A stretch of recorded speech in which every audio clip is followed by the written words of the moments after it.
Hi everyone, welcome back to my channel. This is Susmita Gurung. I am currently Sudbury, Ontario, and finally I have got my license of registered practical nurse. I recently an exam pass currently, and I have come up with a small video informative.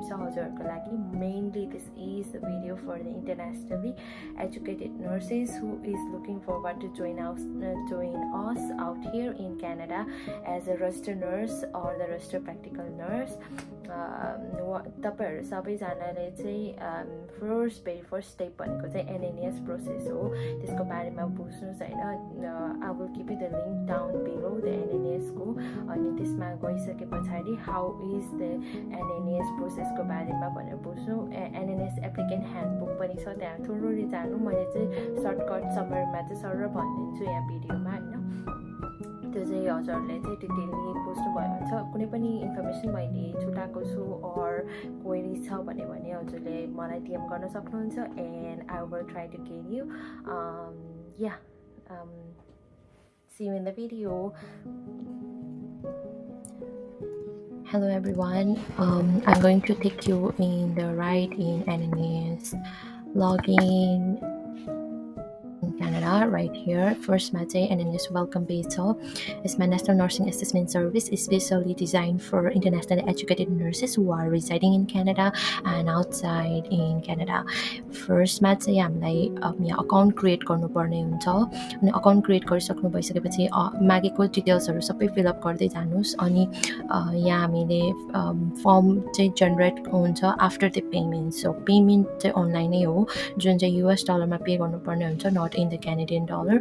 And हजुरहरुलाई कुनै पनि further इन्फर्मेसन्सहरु चाहिएको छ, questions क्वेरीजहरु छ भने यहाँ दिएको contact information, phone number or in the email address त्यसमा गएर आफ्नो क्वेशन्सहरु क्वेरीजहरु राख्नु, उहाँले रिप्लाई ब्याक गर्नुहुन्छ. अर्को भनेको प्रुफ अफ आइडेन्टिटी छ. प्रुफ अफ आइडेन्टिटीमा चाहिँ हामीले रिक्वायर्ड डकुमेन्ट्सहरु सबमिट गर्नुपर्ने हुन्छ.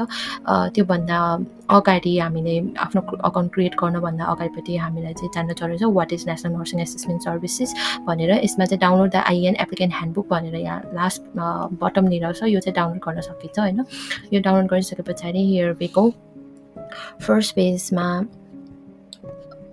पेजमा दिएको छ यो क्यानाडियन नर्सिङ प्रोफेसन्सको लागि हो नेशनल नर्सिङ असेसमेन्ट सर्भिस भनेर, which is specially for registered nurse, registered practical nurse and registered psychiatric nurse.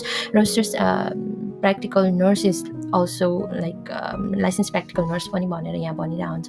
अनि मेनली त RN चाहिँ ब्याचलर्स डिग्रीहरु गर्नु भएको छ, नर्सिङ डिग्री क्रेडेन्शियल लिनु भएको छ भने RN को लागि एलिजिबल हुनुहुन्छ. र नेक्स्ट भनेको लाइसेन्स प्र्याक्टिकल नर्सेस जसले चाहिँ 2 to 3 years of college diploma डिग्रीहरु चाहिँ क्रेडेन्शियल्स लिनु भएको छ भने उहाँहरु eligible for licence practical nurse and work हैन. अनि त्यसपछि मेनली NNS को चाहिँ बडीजहरु डिफरेन्ट रेगुलेटरी बडीसँग चाहिँ एसोसिएटेड भएको छ, जुन चाहिँ इच स्टेटहरुमा छ हैन. British Columbia, Alberta, Saskatchewan, Manitoba, Ontario, Nova Scotia, New Brunswick, Newfoundland and Labrador, Prince Edward Island, सबै स्टेटहरुमा चाहिँ छ. इच रेगुलेटरी बडीजहरुसँग कनेक्टेड हुन्छ. Once this is kind of world education service हैन, जुन चाहिँ हाम्रो कुनै पनि डिग्रीहरु चाहिँ क्रेडेन्शियल्सहरु equivalency to the Canadian base गर्नुपर्ने हुन्छ. बट यो चाहिँ नर्सिङ एजुकेसनलाई चाहिँ वर्ल्ड एजुकेसन सर्भिस WES गरेर चाहिँ हुँदैन.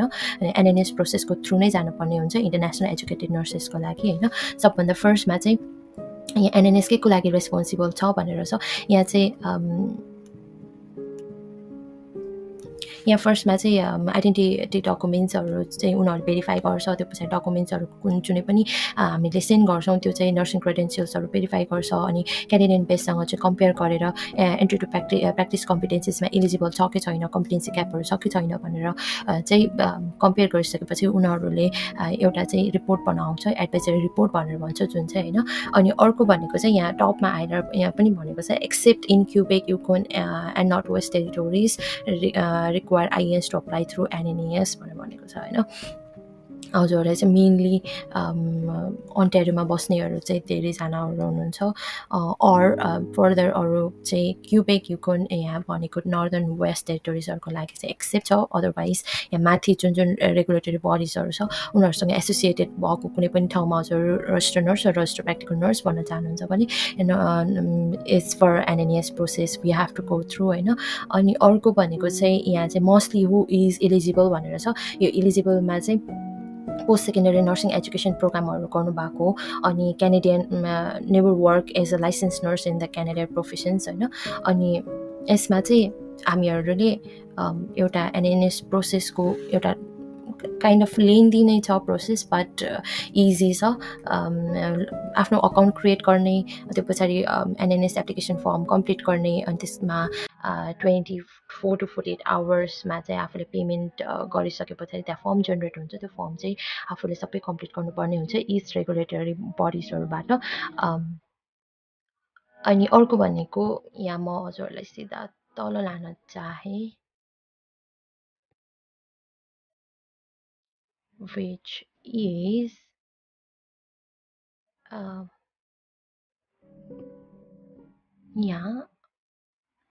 यहाँ चाहिँ फर्स्टमा एनएनएस एप्लिकेसन गर्दाखेरि हामीले मेन एप्लिकेसन अर्डर गऱ्यौँ भने we have to pay $650 and then अर्को भनेको कुनै पनि सेकेन्डरी एप्लिकेसन फर्महरू राख्नुहुन्छ भने $220 छ अहिले रिसेन्टलीको चाहिँ कुनै पनि चेन्ज भएको छैन अनि त्यसमा अरू डिटेल्सहरू दिएको छ सबै हेर्न सक्नुहुन्छ कुनै पनि नोटराइजेन्स कपीहरू इङ्ग्लिसमा ट्रान्सलेट गरेकोहरू पर पेजको कति कति लिने भनेर सबै दिएको छ अनि this is all in the US dollar होइन not in the Canadian dollar अनि अर्को भनेको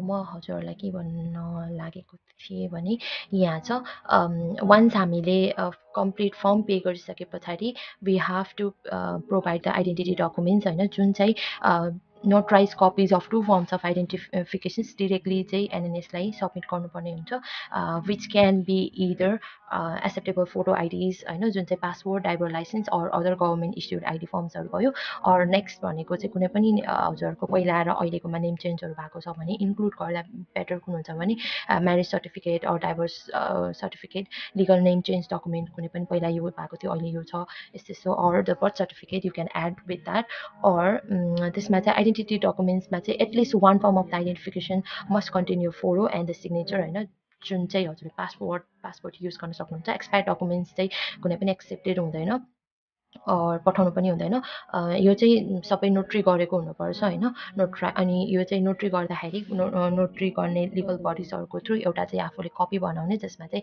it has to be stated that it is certified by them and you have to send through their bodies होइन each बडिजबाट पठाउनु पर्ने हुन्छ अनि त्यो पछाडि यहाँ पनि भनेको छ नोटराइज कपीको डकुमेन्ट्समा के हुनुपर्छ भनेर date of the copy notarise अनि signature and seal of the notary public along with their address phone number in case of NNS has to contact them third भनेको a written statement that the notary public has seen the originals made the copies and certifies that they are true copies of original documents अनि अर्को भनेको चाहिँ document translation चाहिँ आफूले गर्दा पनि हुन्छ अर एनएनएसले पनि गर्छ तर it is too expensive so नेपालबाटै गर्दा चाहिँ धेरै नै राम्रो हुन्छ अर्को भनेको चाहिँ या फर्स्टमा चाहिँ आइडेन्टिफिकेसन डकुमेन्ट चाहियो सेकेन्डमा भनेको चाहिँ वान्स हजुरले पे गरिसक्नु भइसकेपछि त्यहाँ चाहिँ 3टा फर्म जेनेरेट हुन्छ एउटा भनेको नर्सिङ एजुकेसन फर्म जहाँबाट हजुरले लाइक डिग्री रिसिभ गर्नुभयो or PCL nursing or register nurse हुँदाखेरि ब्याचलर्स डिग्री लिनुभएको थियो भने कुनै पनि नर्सिङ अर्गनाइजेसन्स बडीहरूबाट चाहिँ नर्सिङ एजुकेसन फर्म चाहिँ कम्प्लिट गर्नुपर्ने हुन्छ यो फर्म चाहिँ प्रिन्ट आउट गर्ने प्रिन्ट गरिसके पछाडि आफूले साइन गर्नुपर्छ अनि उहाँहरूलाई चाहिँ कम्प्लिट गर्न दिने बट त्यो कम्प्लिट गर्दाखेरि you have to send the official transcript अनि अर्को भनेको चाहिँ यसमा चाहिँ हामीले syllabus or the course description पनि अट्याच गरेर मेल अर कुरियर गर्नुपर्ने हुन्छ है त अनि सेकेन्डमा भनेको छ nursing practice employment form this is जहाँ चाहिँ हजुरहरूले जब गर्नुभएको छ कुनै पनि organisations हस्पिटल्सहरूमा like 1 year 2 year 6 months जति पनि गर्नुभएको छ इज बडिजहरूबाट इम्प्लोइमेन्ट फर्म यो एउटा हस्पिटलमा गर्नुभएको छ भने एउटा अर दुईवटा गर्नुभएको छ दुइटै हस्पिटलबाट चाहिँ इम्प्लोइमेन्ट फर्म चाहिँ कम्प्लिट गर्नुपर्ने हुन्छ देन थर्डमा गइसके पछाडि nursing registration form छ, this is for the Nepal को बेसमा is this for NNC Nepal Nursing Council, and then यो फर्म कम्प्लिट गरेर उहाँहरूले दिनुपर्ने हुन्छ।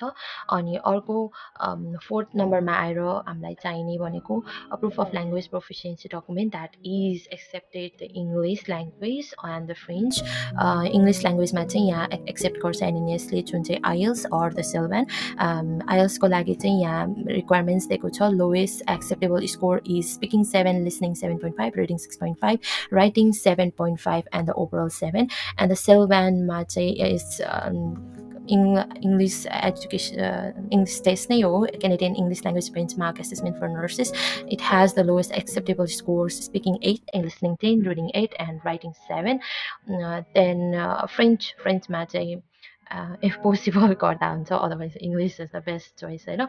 अनि अर्को भनेको एनएनएसमा कसरी असेस करिकुलम असेस गर्छ भनेर यहाँ सबै लेखेको छ। हजुरहरू वन्स यो एनएनएस प्रोसेसको बारेमा चाहिँ मजाले एप्लिकेसन ह्यान्डबुक डाउनलोड गरेर बुझ्नु। अनि त्यहाँबाट वन्स एडभाइजरी रिपोर्ट चाहिँ 12 विक्स लास्ट डकुमेन्टमा चाहिँ इस्यु हुनको लागि भनेर एक्सपेक्ट चाहिँ गर्न सकिन्छ।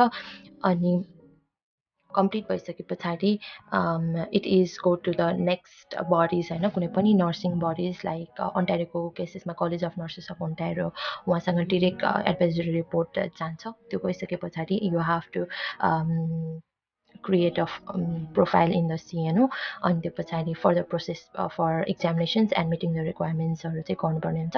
अनि यसमा चाहिँ एनएनएसलाई कन्ट्याक्ट गर्नको लागि मेल एड्रेस दिएको छ, इमेल एड्रेस, फोन नम्बर सबै दिएको छ। या all is the things that we are here. Yeah, in summary, that's it. It starts from the part A and the part F सम्म हुन्छ। part F मा गएर पे गर्नुहोस्। then 3टा फर्म जनरेट हुन्छ। one is for the education, second one is for the licensure examination bodies, and the third one is for the employer।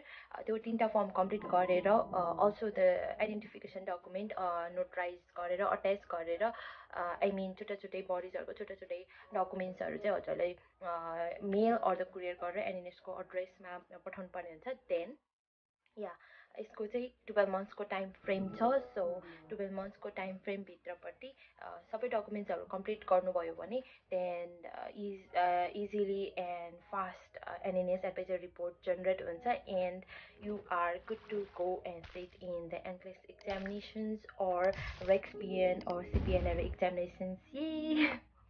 हजुरहरूलाई अरू पनि like क्वेसन्सहरू छ भने देन इमेल गर्न सक्नुहुन्छ or DM गर्न सक्नुहुन्छ। Until then, like, comment, share and subscribe my channel.